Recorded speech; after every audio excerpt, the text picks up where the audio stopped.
Hello, this presentation is about creating a graph. Scientists organize data to help them make sense of what they've observed. Most data scientists collect are quantitative. Data tables and graphs help us better organize and understand the information.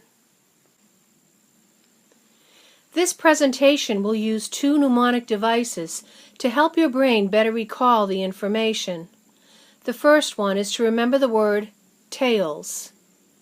T stands for title. Every graph has a title found at the top of the page. Don't forget, data tables need titles too. A stands for axes. Our graph will have an X and Y axis. I stands for interval. There are even gaps between each line. And we're going to use skip counting to remember this. L is for labels. You need to include the unit of measurement, such as distance, as in meters or centimeters. Last, S stands for scales.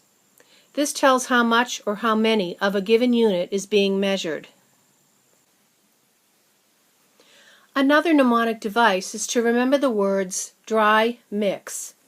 Experiments begin with one variable being the manipulated variable. Several responding variables can result. Sometimes the dependent variable is also called the responding variable, and this will be graphed on the y-axis. The manipulated variable is sometimes referred to as the independent variable, and this will be graphed on the x-axis. Now let's create a data table. On graph paper, we'll use rulers to keep our lines neat and straight. Let's first keep it simple. I've made a T-chart.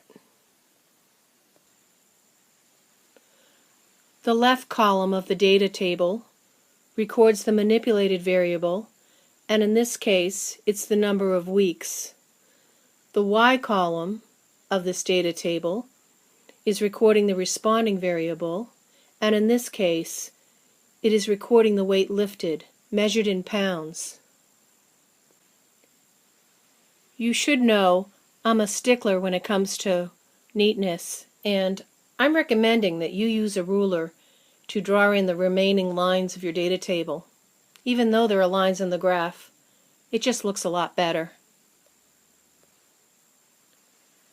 So here I'm going to track for 5 weeks my progress. Now I've entered the weight lifted for each week as I progressed for each week. For the first week, I was lifting 100 pounds.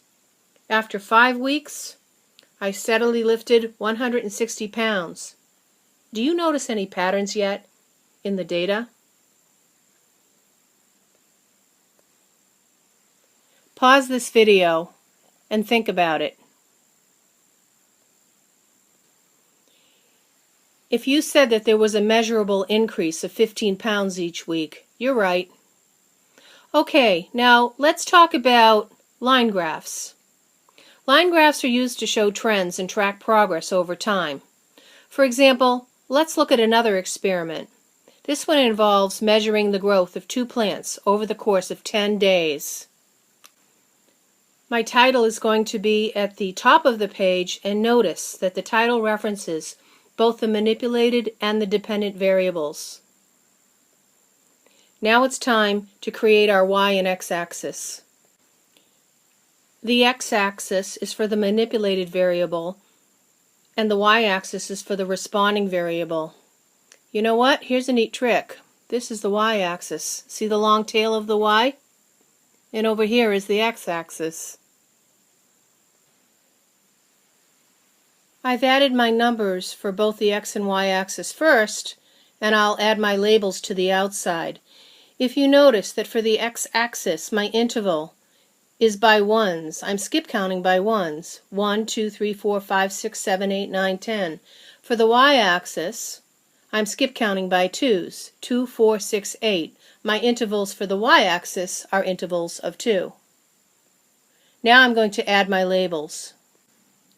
The responding variables is just the measured growth over time, and I'm measuring it with a ruler in centimeters. That is my unit of measurement, centimeters, so I have placed it in parentheses. I've added the label for the x-axis, which is day. I'm now going to go ahead and plot my points. Here are the dots for plant A, and notice that I have a legend on the top of the page because I'll have 2 plants. I'm going to make them different colors. Now I'm going to connect my dots.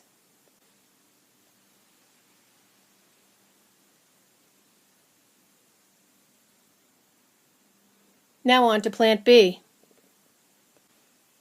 Here are my dots for plant B. Now I'll go ahead and connect them.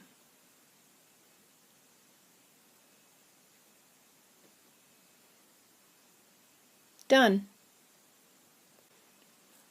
You know, without that legend, it would be impossible to know which plant was which. Let's check our work. I've used an appropriate scale and a reasonable starting point for each axis.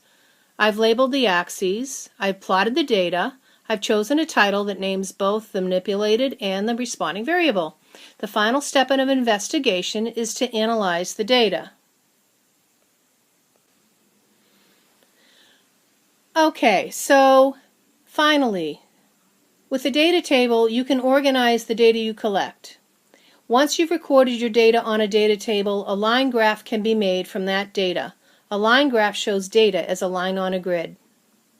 Remember to look for patterns and trends. Read the side of each slide.